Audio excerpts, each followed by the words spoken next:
Before we start this episode, we want to take a moment to say that we adamantly oppose the ruling in the United States that came down from the Supreme Court on Friday to overturn Roe v. Wade.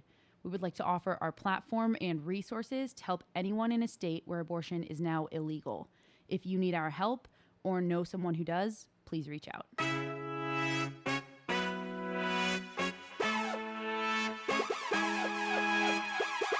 Hello and welcome to the Woso Show. We are back, and as ever, I am Allie, and I am joined with my co-host Sarah. How are we doing, Sarah? I am so excited to be back, to have Euros. I'm genuinely pumped, and it's not just because I've had caffeine, as have you. I've had a lot of caffeine. Yes, but the Euros, we are back. They are just over a week away from kicking off, and it's so exciting. It's exciting anyway. It's exciting the fact that it's over in the UK, so it means I can get to a lot of football. It's exciting that I'm going to be there with you. Yes! We're going to meet in person, everybody. Yes. We've never met in person. No. And Helen. Yes. See, I've met Helen, but... Well, you two have, but I haven't. It's weird to say, like, I don't like the phrasing "we haven't met" because it's like I talk to you more than I talk to the majority of people in my life. Same.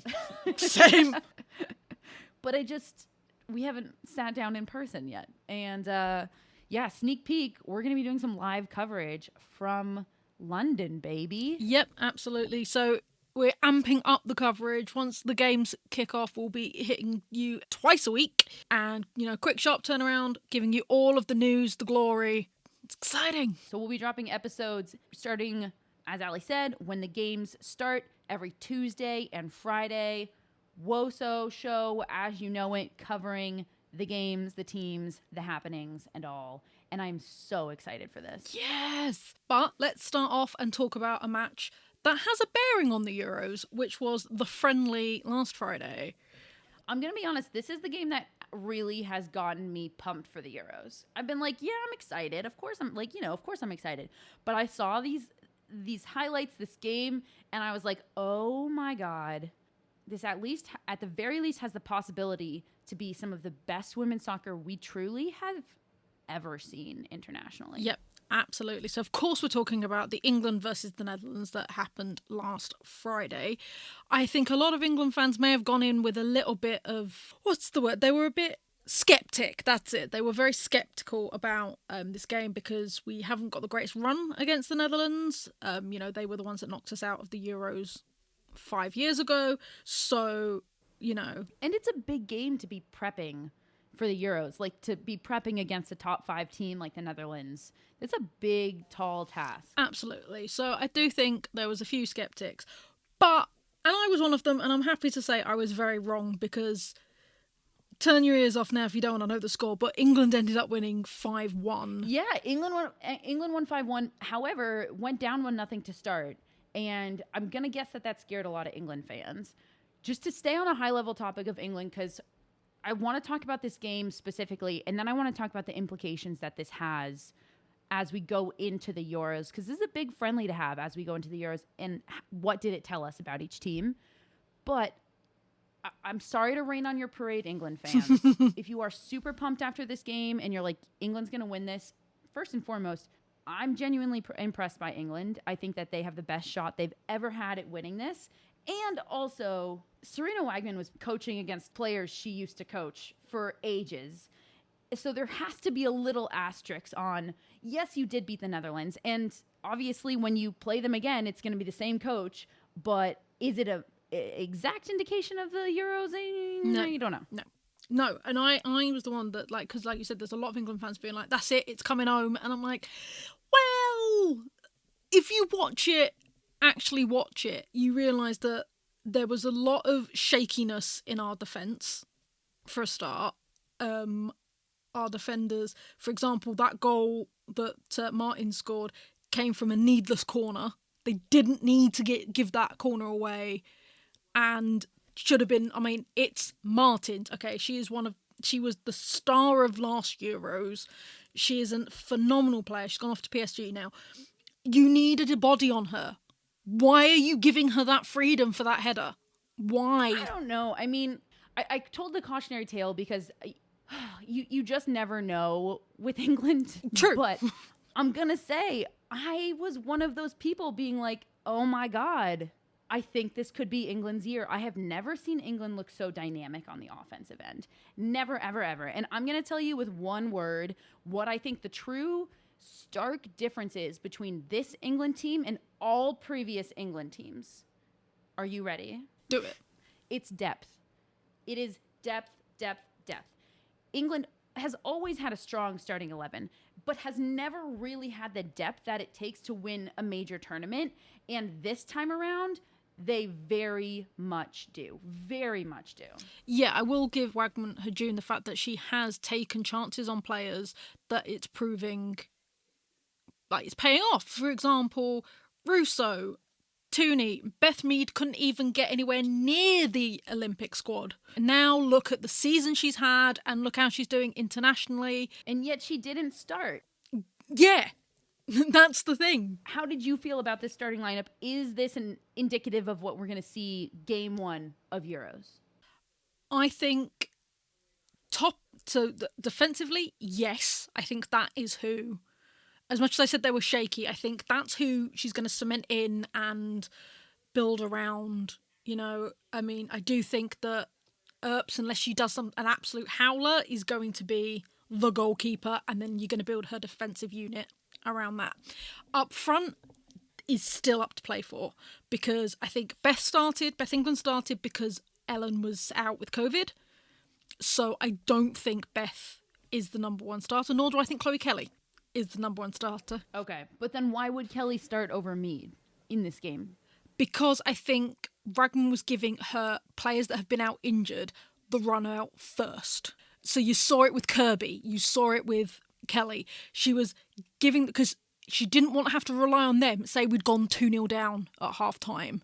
So she wanted to give them the minutes, give them the run out in the first half, and have, like you said, we've got the depth to bring it onto the pitch from there. So that was my theory, was because you saw it because Kirby came off at half time, and I believe Kelly came off at half time, and they brought on Mead and things like that. So that was my thing. So I think up front, it's all to play for. I do think now she's got the number 9 shirt back, I think Ellen is going to be the first choice striker. She's going to be the one that they're feeding in through. I would love to see a 2 up top.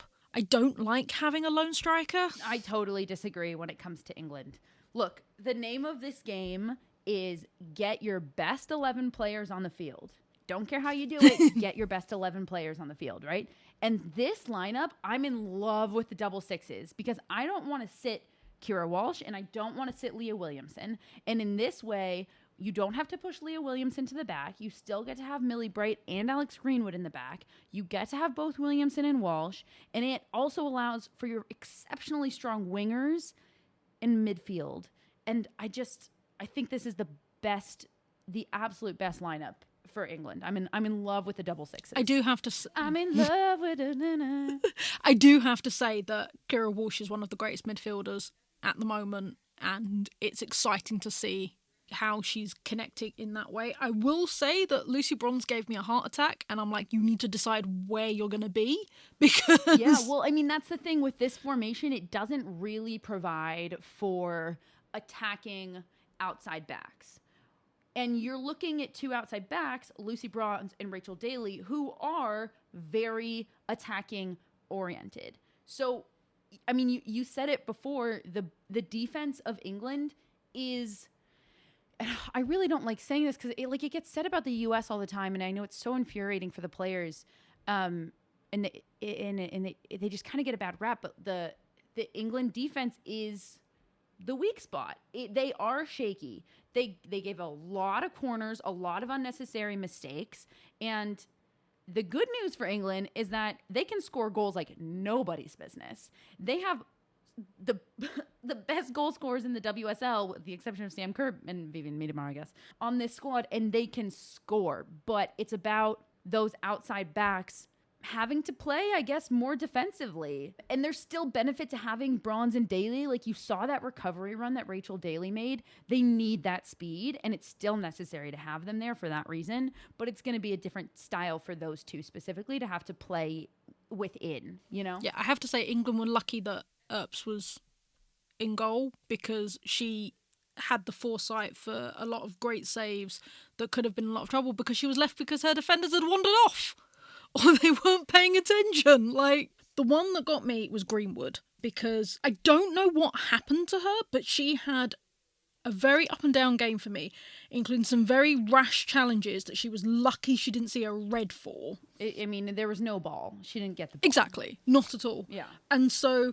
I think what England need to do if they want a chance of actually winning, because we, like you said, this is the best chance we've got of winning a tournament that we've had in a very long time, is we need to solidify our defence and drill them and drill them and drill them. I don't want to say, like, it's weird for me to say I disagree, because, like, obviously you want to solidify your defense, but I'm kind of in the mindset right now with England of, like, you know what? Whatever. They're going to score so many goals. Like, I don't know. Like, it is what it is. Just go score a lot of goals. Just go score more goals than the other team. That's all. I truly think that that's England's best way of winning this. Just go get your goal scorers out there. I have a great joke, by the way, that I wanted to say about this game. Go on. But it doesn't work anymore because it was more of like an introduction to the game. And it's not going to sound good out of context, but it just crossed my mind. Okay, are you ready? Let's do it. It's going to fall flat. I can just hear it in my head. It's going to fall flat. Okay, wait, okay, you need to set me up. Like, start like introing the game as if we just started talking about Is there a it. specific thing you want me to say? No. Like, as if this was the top of the episode and we're just, like, about to jump into the game. Okay, so we're talking about the Netherlands-England game and the friendly that happened. Yeah, and this was England and Netherlands jerseys versus the Netherlands and the England jerseys. I mean, true. Thank you very much. Mike, don't you dare cut that. The whole thing stays in there. The whole thing stays in there. But it is a great link to talk about the Netherlands, because we talked about what England did right with certain players. But what did the Netherlands do wrong? Like, why? Because, I mean, this wasn't like it was a close, it was 1-1 for ages and then England nicked a goal 80 minutes in or whatever. This was a thrashing. I don't even know that this is what the Netherlands did wrong. I think that this was kind of expected based on England starting, essentially what will be the starting lineup, and the Netherlands absolutely not doing the same. Like, the Netherlands, you look at the lineup that they put out there and who started on the bench. Van de Donk started on the bench. Miedema started on the bench. It's just pretty clear that winning this game wasn't their priority.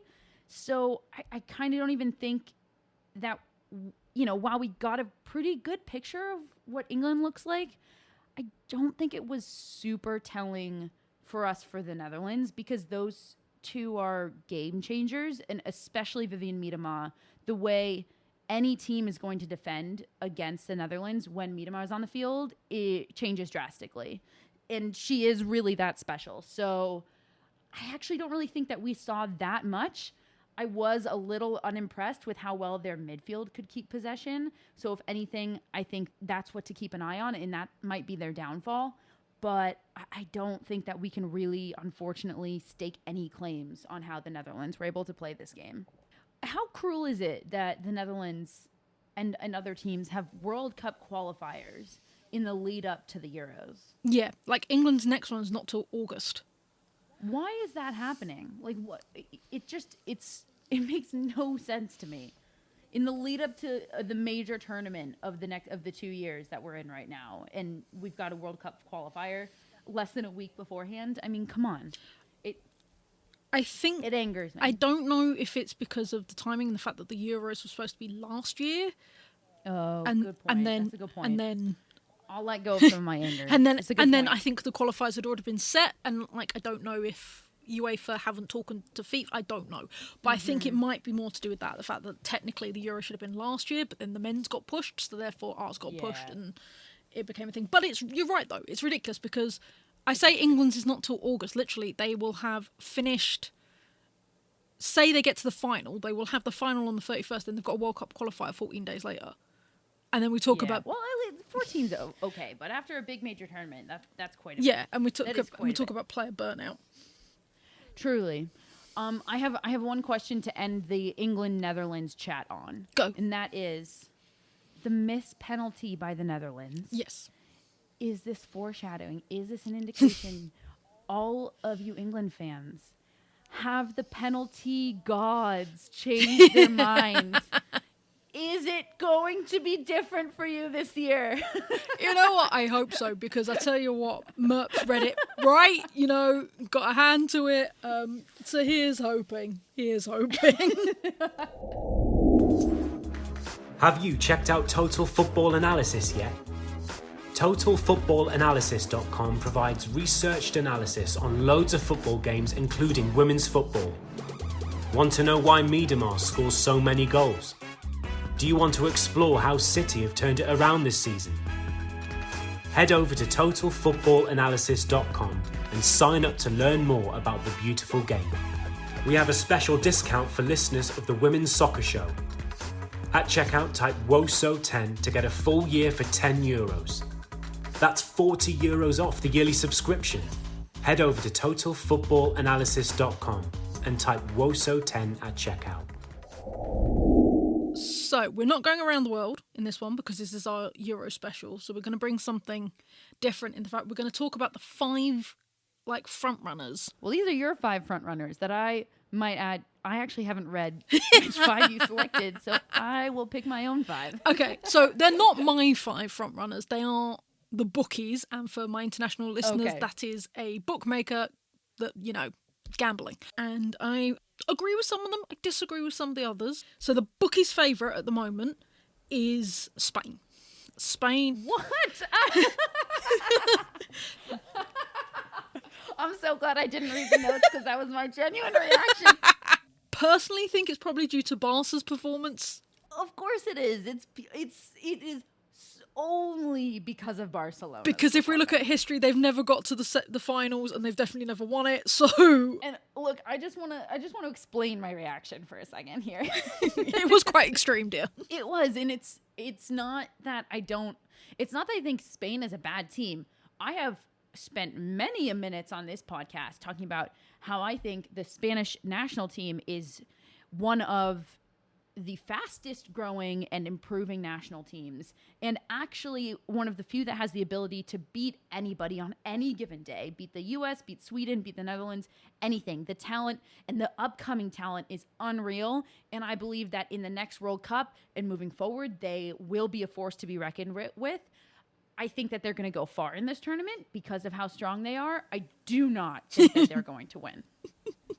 That is fair. They're getting there, but I don't think that they're there yet. That's kind of how it is, you know? Hopefully I'm not wrong after that reaction. Are you still saying that after them absolutely demolishing Australia? I am, because as much as I have love for Australia, they're not a very strong team right now. That is fair. Yeah, I personally didn't think that Spain deserved to be in the number 1 spot.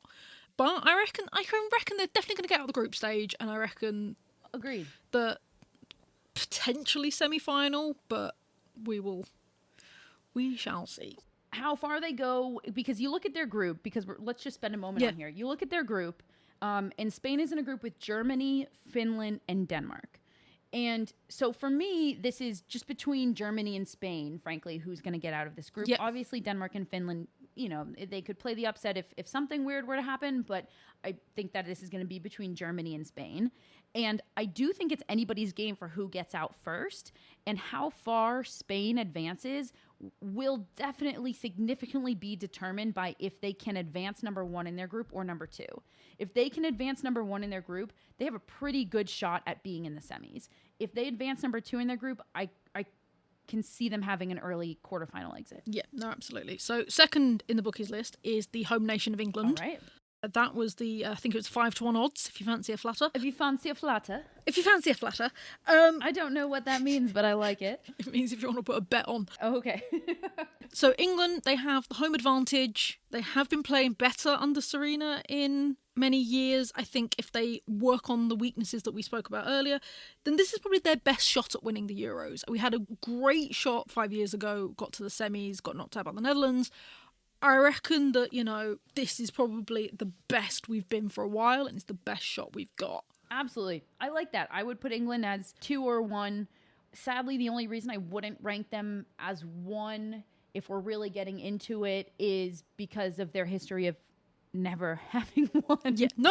I'm with you. And I only mean that in the sense of, like, having been there matters in this type of tournament. I do say I think one advantage England have got is they've got a manager that actually really cares and really wants to win, because the less said about Mr. Neville the better, but it always didn't feel like he wanted to be there. And a manager that won it the last time around. Exactly, got a proven winner, so I'm excited. I'm absolutely excited. Number 3 is the one that I would have probably switched out for someone else. Okay. Because number 3 is France. France is a really tricky one. First of all, I think that they have the easiest road out of the group stage. Yeah. Their group is Belgium, Iceland, and Italy. And frankly, it's just simply rankings based. They have the least competition in their group. Yeah. France, alike to their men's team, for me right now, they're such a hit or a miss. Like, I think France could do amazing, and we could see a France like we saw in the World Cup, or we could see a really disheveled, not cohesive unit. But there is no mistaking the talent that they have is pretty unmatched. Yeah, no, absolutely. I did actually say France will either be amazing or mediocre. There will be no in between. Mm-hmm.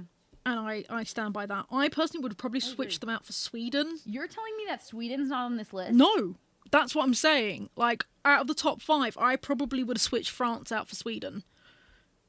That's absolutely absurd to me. Based on... Okay, so give us the bottom 2. So because I was curious who got left off this list, because in my mind there's 6 front runners, and it sounds like Sweden got left off the list, the number 2 ranked team in the world right now. Yeah, so out of the last 2 on the 5 is the Netherlands and Germany. Okay. So yeah, I would switch France out for Sweden, because like you said, they are like one of the highest ranked teams in Europe at the moment. They have been phenomenal. They got, to the 3rd place for the World Cup. They got, they've been phenomenal, So I personally would have switched up for Sweden, but that's just me. Like I said, I think that there's a top 6. I think that it's England, Germany, Spain, Netherlands, Sweden, and France, right? So if we're talking about all of the top 6 can make it out, because 2 teams per group make it out, which means that 2 times 4, 8 teams make it out. Hey, you can do basic maths. Hey, for Sweden to be left off of this list I can't understand who made this list and why, and it's insulting, I think, to Sweden. To be honest, I'm not looking at how it lines up, but if we're talking about the best teams right now, I'm going to say that it's an England-Sweden final, and I think those are the teams that look the best right now. And frankly, the only reason I would keep France on the list is because they have such an easy way out of this tournament. For me, if we're talking top 5, the 2 I'm deciding between for the 5 spot, in terms of like who gets the 5 spot and who gets left out, it's Spain or France. Yeah, interesting. Those are one of those 2 is my bottom 5. Interesting. So yeah, so we mentioned, so we've got the Netherlands, because they're the current title holders. They got to the World Cup final. They've been, consistently good throughout. And they do, but as you said, could they be aging out? Could this be a time of transition? We've seen it with France at the moment. Obviously, they've got the new coach in Parsons, or as my Kate said when we were watching the game, who's that generic man? Who's that generic man? Mark Parsons, a brilliant soccer mind. That's okay, though. I do want to spend a moment talking about Germany, who we haven't really gotten to talk about much, but are such an interesting one, because they've won this tournament more times than anybody. They had a run of winning it 6 times in a row until the Netherlands won in 2017 to stop that. And that matters for a lot. However, we have seen Germany in some friendlies recently not showing up like the Germany we know. So what do you expect from Germany in this upcoming Euros? I'm excited because I'm looking at their squad now. We've got a lot of Wolfsburg players and a lot of Bayern Munich players. So that means they've already got a really good relationship. They've played against each other a lot. And together they've got Berger as well as one of their top goalkeepers, as well as Schultz from Wolfsburg. It's a fairly young German squad. And so we're not seeing some of the names that we all recognise and love. But I'm excited by Germany because they have got that unknown factor because they are such a young squad. I have to agree. I think that this is when you're looking at Germany as a country and their soccer, that league is so strong. Bayern, Wolfsburg, and it's a very competitive league, and they develop their players very well. And the majority of German players play in that league, meaning they're very familiar with each other, which is also a huge positive. My one big call out for Germany is the young Wolfsburg player Huth. Having watched her play for Wolfsburg in the Champions League, that is a player to be on the lookout for. She is so strong, so dynamic, and I think that you said it best. Their young talent could very well carry them through. Oh, for sure, absolutely. So again, that's an exciting one to see them coming out their group. That Germany-Spain group stage game is going to be so fun because there's already going to be something big on the line. Yeah, exactly. That's the joy of the way the groupings have fallen, is the fact that because it's like who's going to come out in which position and get the easier route up. And it looks like that's their second match day of the 3 for the group stage. So kind of everything will be decided for that group then. Oh, see, just talking about it just makes you excited. So do you want to go through quickly by group? Yes, let's do it. Okay, Group A, we've got England, Austria, Northern Ireland, poor Northern Ireland, and Norway is the final. So who do you have first and second? England, Norway. Yeah. England, Norway.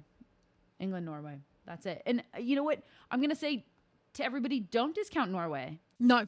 They are, speaking of up-and-coming nations, like we were, they're obviously not equivalent to Spain, but we were talking about up-and-coming nations. Norway's international squad is very strong, and I think everybody will be surprised at how many notable names also that are on that team. No, absolutely. So, yeah, for me, it's definitely, I reckon, England, Norway. I don't think Norway are going to go much further, but I will say that those are the two. No, but England does have a history of sometimes, what's the phrase, just kind of getting ahead of themselves, and they have to circle Norway right now on their sheet and say, this is truly the game that we need to be concerned about right now, and this is the game that's going to get us in the position we need to be in, because if England go into that game flat, you don't know what can happen. We've already talked about Group B, Germany, Spain, Finland, Denmark. We both think it'll be Germany, Spain. Which order do you think it'll be?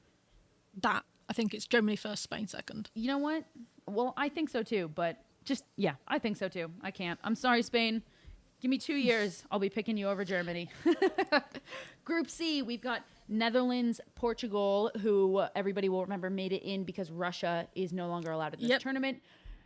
Sweden and Switzerland. This is fun. I'm going to say I think Sweden are going to finish on top and Netherlands will finish second. Allie, we're not supposed to agree about everything. There needs to be some kind of push and pull here. It's better for the listeners. See, I thought that was me pushing and pulling. I thought you would pick the Netherlands first. I've already said that I think that the final, if we're talking about the final being top 2 teams, it should be England and Sweden. Finally, Group D, we've mentioned France, Belgium, Iceland, Italy. We both think France will go through first. Who will go through second? Iceland. I love that call out. I will always back Iceland, no matter. I don't know what it is. They're so likable. They are. And you know what? Also, they really have played in a lot of World Cup qualifying right now. Yep. They have played a big role in upsetting some teams. Exactly. And they have gotten some big time wins against big time teams. I believe they beat the Netherlands. They did. So I get why you're calling that out. It's going to be between Iceland and Belgium. I'm so mad at you for picking Iceland because, again, it's just not good for the listeners when we agree on everything. But I think it's going to be Iceland, and I think that'll be really fun for them. Yeah, no, absolutely. And again, I don't think they'll go much further than that, but I do think it's good for their game because at the moment, a lot of their players play in their own league, and if we can start showcasing them, it means that we can help them grow and expand and get into other leagues and stuff like that. And I have a lot of time for Iceland. One of the best things about these tournaments is that we get the stars who we didn't know about before, who are these young upcoming stars that we get to learn and watch play from then on out. Yeah, exactly. So I am very excited by that. Woo! Okay, and then finally, again, a little bit of fun we're going to talk about, because all of the squads have now been announced. We know which 23 players from each country is going to the Euros. So let's talk about the notable misses, the notable inclusions and things like that. Got to kick it off with our favourites, France. And we've got to talk about the fact that, again, Le Sommer and Henry have been exiled out of the French squad again. Yeah, two really historic MVP players for France. I don't know why. On Henri, especially, I was stunned to see that. I was truly stunned. I genuinely think it's the manager doesn't like her. This is what we're talking about France, though, is that they could be very not cohesive because they still, I mean, that internal turmoil that happened at PSG. Yep. Make no mistake, that does not just get left at PSG. No. A lot of these players come from PSG and Lyon, and now they're playing together. And that does not all get left behind just because now you're playing together on the national team. No, absolutely not. So, yeah, so that's the one that I'm really, really surprised by. Spain, I don't know if it's because they had so much talent or what it was, but there are some very big exclusions from the Spanish squad, which I was very surprised by. You know, and please forgive my terrible Spanish pronunciation, but Claudia Zornaza? We're going to work on your Spanish accent in the off-season. Okay, you can take these two then. Okay, well, I'm going to butcher these too, but let's try it. The duo of Exagere and Sarige, who are two attackers who combined for 33 goals in the Spanish Premier League last season and 16 assists. So they're a duo that plays very well together, and both got left off. And I truly do think this is just a matter of Spain having a lot of talent, frankly. In terms of inclusion, I'm surprised that Fran Kirby was fit enough, to be honest. She's had those fatigue problems that plagued her all of last season. I'm happy she's included, but when you think about the fact that Steph wasn't classed as fit enough... I was just about to say, they feel, well, I guess somewhat equivalent. I know Steph's was more recent, but, Steph was left off because she wasn't fit enough, so you can only imagine that Kirby somehow proved herself to be fit enough. I'm also happy she's on the squad. Was also surprised. Yeah, no, absolutely. And then we've got Germany. Obviously, Leopolds is prego, so therefore will not be playing. Also, but big misses in the German midfield. That is a big miss in the German midfield. And their midfield is what controls their style of play, so that is not to be overlooked. Yeah, no, absolutely. So, yeah, guys, hit us up on, Twitter, Instagram. Who are your notable misses out of squads? Who are your surprise inclusions? Come on, let's interact. Talk to us. We've missed you. We are so excited for this. Like we said at the beginning of the episode, this is our Euros coverage. So for the next month and a half, however long this tournament goes for, we are going to be doing simply Euros all the time. On Monday, we announced we have a partnership with Women Kick Balls. So because we're focusing our attention on the Euros right now, if you need any NWSL coverage, head on over to Women Kick Balls and check that out. But hit us up on Twitter. Tell us who you think is going to win the Euros. We are just so excited to bring you the best Euros coverage, the best tournament coverage we can. We're going to have some surprise guests, maybe some players. I don't know. Am I hinting at something? I could be. So we're excited to see you all. The tournament kicks off on July 6th. And you will hear back from us for our first game-centric episode coverage that Friday, July 8th. So let's go, baby. We've got international soccer. It's great to be back for the Women's Soccer Show Euros coverage edition. I've been Sarah. And I've been Allie. Thanks, everybody. Good night.